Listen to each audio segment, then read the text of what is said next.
শুরু করব, অবশেষে তারেক রহমান ফিরছেন, অনেক প্রস্তুতি তাকে তার ফেরাকে ঘিরে। দুটো বিষয় একসাথে প্রশ্ন করি যে তার ফেরার আগে যে চ্যালেঞ্জগুলো ছিল, যেটির কথা তিনি নিজেও বলেছিলেন যে স্পর্শকাতরতা বা সেটির নিয়ন্ত্রণ তার হাতে তিনি পাচ্ছেন না, এই যে চ্যালেঞ্জগুলো বা নিরাপত্তা নিয়েও অনেক কথা হয়েছে যে দেশে নিরাপত্তা আছে কিনা তার জন্য, সেই চ্যালেঞ্জগুলো কি তাহলে কাটলো?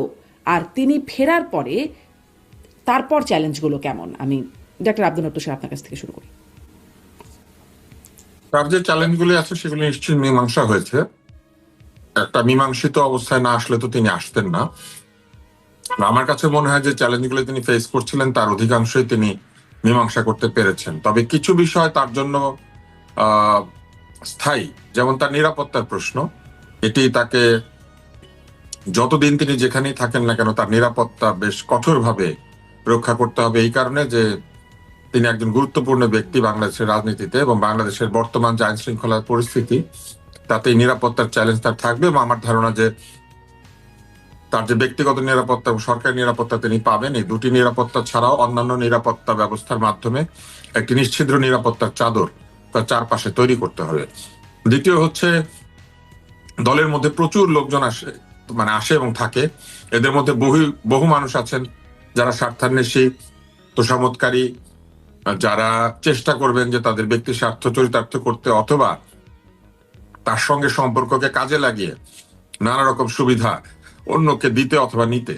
এই বিষয়গুলি নিয়ে তাকে সাবধান থাকতে হবে। প্রবল রাজনৈতিক বিরোধিতা তার ছিল এবং একটা অংশ এখনো তার বিরোধী। ফলে তার যারা বিরোধী পক্ষ অর্থাৎ প্রতিপক্ষ রাজনৈতিক দল, এই দলগুলিকেও তাকে বুদ্ধিমত্তার সঙ্গে মোকাবেলা করতে হবে। আমি মনে করি যে রাজনৈতিক চ্যালেঞ্জ,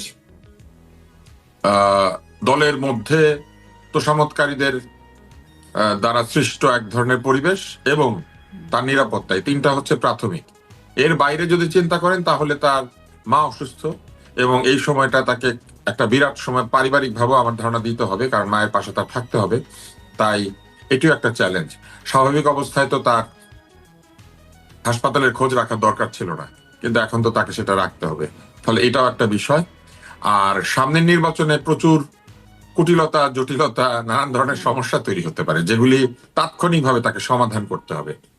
আমি মনে করি যে তিনি রাজনৈতিক ব্যক্তিত্ব হিসেবে যতখানি পরিণত হয়েছেন এই নির্বাচনের আগে, তার ফিরে আসা এবং তারপর তার যে দল পরিচালনা এবং নির্বাচনের সামনে দলকে নিয়ে যাওয়া এবং নির্বাচনে বিজয়ী করে নিয়ে আসা, এর মধ্যে দিয়ে তিনি আরো একবার একটা পরীক্ষার মধ্যে দিয়ে যাবেন।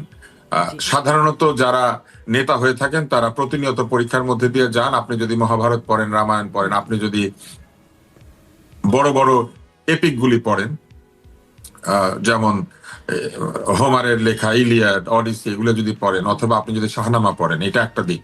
আবার আপনি যদি ধর্মের ইতিহাস পড়েন তাহলে সেখানেও দেখবেন যে যারা শাসন করেছেন, শাসকদের কথা সেখানে লেখা আছে।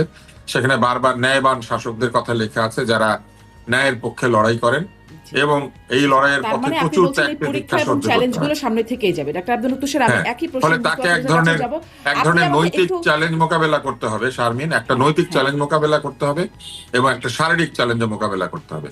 অর্থাৎ তাকে একই সঙ্গে তার নিজের সুস্থতা, নিরাপত্তা এবং অন্যদিকে একটা নৈতিক পথে বাংলাদেশকে নিয়ে যাওয়ার জন্য যে সংগ্রাম, এই দুই ধরনের চ্যালেঞ্জে তাকে মোকাবেলা করতে হবে। আপনি আমাকে একটু খুব সংক্ষেপে একটু বলে দেন যে কদিনের নানান রকম পরিস্থিতিতে, মানে একটা খুব আলোচনার আগে একটা আলোচনা বিষয় ছিল বেগম জিয়া কেমন আছেন, একটু যেন কম আলোচনা হচ্ছে, তার শারীরিক অবস্থা এখন কেমন, এটা কি আপনি বলবেন আমার দর্শকদের? আমার তো ধারণা তিনি ভালো আছেন, সুস্থ আছেন। কেননা যদি তিনি শারীরিকভাবে ফিট না হতেন তাহলে তো আপনি নিশ্চয়ই জানেন যে তিনি যে শহরটায় থাকেন সেই শহরে অনেক বাসে উঠতে হয়, রেলগাড়িতে উঠতে হয়, হাঁটতে হয়। ওই শহরে ধনীরাও না হেঁটে পারেন না। ফলে আমার ধারণা তিনি শারীরিকভাবে সুস্থ আছেন, ফিট আছেন। তারেক রহমানের কথা বলছিলাম না, আমি বলছিলাম বেগম খালেদা জিয়ার কথা। বেগম জিয়ার শারীরিক অবস্থা সম্পর্কে সর্বশেষ যে ব্রিফিং হয়েছে সেই ব্রিফিং এ যেটা বলা হয়েছিল, তারপরে যেহেতু আর ব্রিফিং হয় নাই, তাই আমাদেরকে ধরে নিতে হবে যে ওই ব্রিফিংই ঠিক আছে। তিনি স্থিতিশীল অবস্থায় আছেন, তার ডায়ালিসিস চলছিল, এটা বলা হয়েছিল। এবং এটাও বলা হয়েছিল যে তার অবস্থার অবনতি হয় নাই। এই এই কথাগুলি বলা হয়েছিল। আমার ধারণা যে সেই অবস্থাতেই তিনি আছেন, কারণ এরপর তো আর কোনো ব্রিফিং হয় নাই। ব্রিফিং হয়নি। আপনার কথা থেকে যে ওসমান হাদিকে ঘিরে যে একটা প্রস্তুতি ম্যাচের কথা বললেন ডাক্তার আব্দুল মুক্ত স্যার, এটি মানে বেশ আলোচনা, বেশ অনেকেই বলেছেন যে তারেক রহমানের ফেরাকে কেন্দ্র করে নানান ঘটনাগুলো আসলে ঘটানো হয়েছে। তিনি অনেকে আবার টাইমলাইন ধরে বলছেন, মানে সামাজিক যোগাযোগ মাধ্যমে এটি নিয়ে অনেক আলোচনা।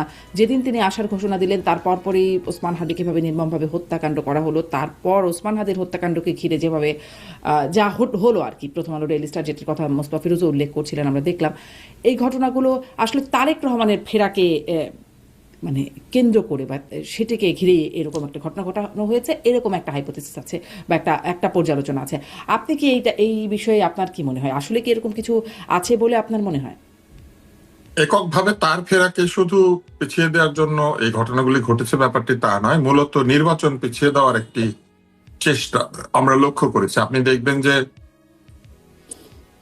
শরীফ ওসমান বিন হাদির হত্যাকাণ্ডের যে চেষ্টাটা হলো, সেই চেষ্টার সাথে সাথে পরের দিনই বেশ কিছু রাজনৈতিক দল তার হত্যার বিচার দাবি করে বলতে শুরু করেছিল যে বিচার না হলে নির্বাচন হবে না। বলছিল যে এই হত্যাকাণ্ডের সুরাহা না হলে পরে নির্বাচন আমরা হতে দিব না, এরকম কথা কিন্তু বলা হয়েছিল। এরপরে আপনি দেখবেন যে উপদেষ্টাদের পদত্যাগ, একাধিক উপদেষ্টার পদত্যাগ দাবি করা হয়েছে। একাধিকবার এমন ধরনের দাবি উত্থাপন করা হচ্ছে যে দাবিগুলি পূরণ করতে গেলে নির্বাচন আয়োজন করা কঠিন হয়ে যাবে। পাশাপাশি আপনি দেখবেন যে শরীফ ওসমান হাদির মৃত্যুর দিনেই একদল উত্তেজিত মানুষ তারা বেশ কতগুলি প্রতিষ্ঠান আক্রমণ করেছে, যে প্রতিষ্ঠানগুলির সঙ্গে এই ঘটনার কোনো আসলে সম্পর্ক নাই। এই জন্য নাই যে এই প্রতিষ্ঠানগুলি প্রতিদিনই খবর ছাপে এবং এই প্রতিষ্ঠানগুলির জন্ম কিন্তু বহু বহু বছর আগে, শরীফ ওসমান হাদিরও জন্মের আগে থেকে। ফলে এই প্রতিষ্ঠানগুলো এমন নয় যে কোনো একজন ব্যক্তির ক্ষতি করার জন্য তারা প্রতিদিন চেষ্টা করে। এর মধ্যে সাংস্কৃতিক প্রতিষ্ঠান আছে, যে সাংস্কৃতিক প্রতিষ্ঠানে নজরুলের গান কবিতাও শেখানো হয়, যে নজরুলের ভক্ত ছিলেন শরীফ ওসমান বিন হাদি। ফলে আমার কাছে মনে হয়েছে যে এর মধ্যে এক ধরনের উদ্দেশ্য ছিল, উদ্দেশ্য প্রণোদিত ভাবেই এই প্রতিষ্ঠানগুলিকে আক্রমণ করা হয়েছিল। এবং এটি যে একটি কনসার্টেড বা এক ধরনের যে পরিকল্পিত আক্রমণ, সেটা কিন্তু বোঝা গিয়েছে এই জন্য যে একসঙ্গে হয়েছে ঘটনাগুলি একটার পর একটা। তো এই বিষয়গুলি আমার কাছে মনে হয়েছে যে আমাদেরকে শঙ্কিত করেছে। যেমন এক ধরনের ধারণা দিয়েছে যে নির্বাচন পিছিয়ে দেওয়ার একটা চেষ্টা আছে, নির্বাচন পিছিয়ে দেওয়া এবং একই সাথে একটি অস্থিতিশীল পরিবেশ, নিরাপত্তার অভাবজনিত এক ধরনের আশঙ্কা, বিভিন্ন মানুষকে হুমকি প্রদান, এই সবকিছুর মধ্যে দিয়ে এমন একটা পরিবেশ তৈরি হয়েছিল যেখানে এই কথা ভাবার অবকাশ ছিল যে তারেক রহমান হয়তো এইসব দেখলে পরে ফিরবেন না। কিন্তু তিনি কিন্তু যখন কোনো কথা বলেন সেটা কিন্তু রাখার চেষ্টা করেন। এবং তিনি একবারও কিন্তু 25শে ডিসেম্বর তারিখটা ঘোষণার পরে একবারও কিন্তু সেটার বিপরীতে সামান্যতম কোনো ধারণা দেন নাই যে তিনি ফিরে আসার ব্যাপারে দ্বিতীয় চিন্তা করছেন, অথবা তিনি পেছাবেন আশাটা, অথবা তিনি আরেকবার ভাববেন। এই ধরনের কোনো শব্দ তার কাছ থেকে আসে নাই, তার দলও সেটা বলে নাই। বরং তারা একটি অভ্যর্থনা কমিটি তৈরি করেছে, যে কমিটির মাধ্যমে তারা প্রেসের যারা আছেন, গণমাধ্যমের যারা আছেন, তাদের সবার সঙ্গে মত বিনিময় করেছেন এবং তারা মানুষকেও জানিয়েছেন যাতে তারা হয়তো ভিড় না করেন, কোনো ধরনের জনদুর্ভোগ তৈরি না করেন, এমন কোনো পরিস্থিতি তৈরি না করেন যে পরিস্থিতি আসলে মানুষের জন্য আরামদায়ক হবে না। কিন্তু এটাও ঠিক যে মানুষ এই কথা শুনবে বলে মনে হচ্ছে না।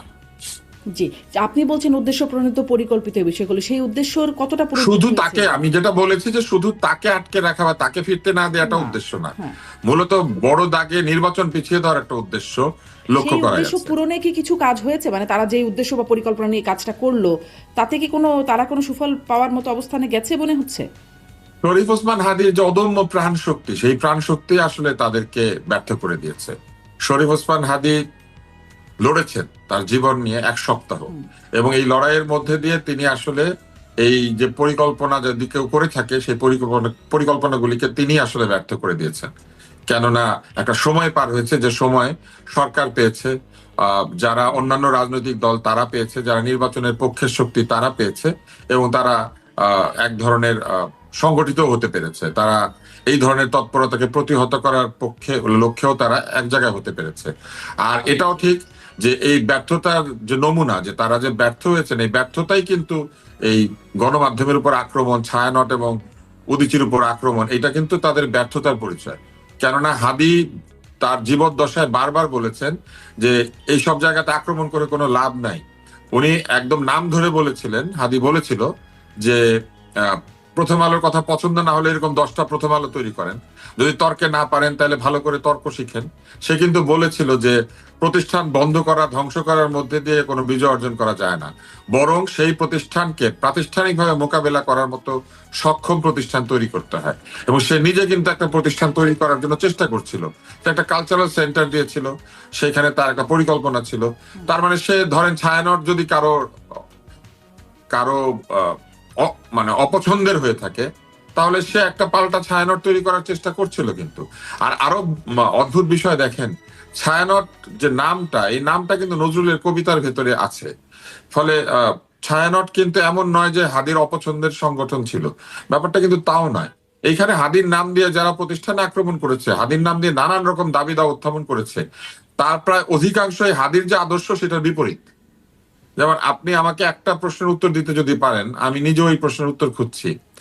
আপনি গিয়েছেন হাদির মৃত্যুর প্রতিবাদে কোন একটি প্রতিষ্ঠানে, সেখানে গিয়ে আপনি জ্বালাও পোড়া করছেন, কিন্তু তার আগে আপনি কম্পিউটারের ডিস্ক, তারপরে কম্পিউটারের স্ক্রিন, তারপরে বিভিন্ন মূল্যবান সামগ্রী, এগুলি বাসায় নিয়ে গিয়েছেন কেন? আপনি তো গিয়েছিলেন প্রতিষ্ঠানটাকে ধ্বংস করতে, তাহলে ওইটার কম্পিউটার আপনার কাছে রেখে তারপরে করবেন? ওইটার টাকা পয়সা আপনি পকেটে নিয়ে নিজে গিয়ে টেলিভিশন কিনেছে, ফ্রিজ কিনেছে, কি কি জানি কিনেছে। তো ওইখানকার টাকা পয়সা লুট করে আপনি বাড়ির জন্য ফ্রিজ টিভি কিনবেন, আর আপনি বলবেন যে আপনি হাদির জন্য গিয়ে ওখানে লড়াই করছেন? ব্যাপারটা কিরকম হয়ে গেল না? ফলে নিশ্চয়ই বুঝতে পারছেন যে যারা সেখানে গিয়েছিল তারা হাদির আদর্শ বাস্তবায়ন করতে যায় নাই।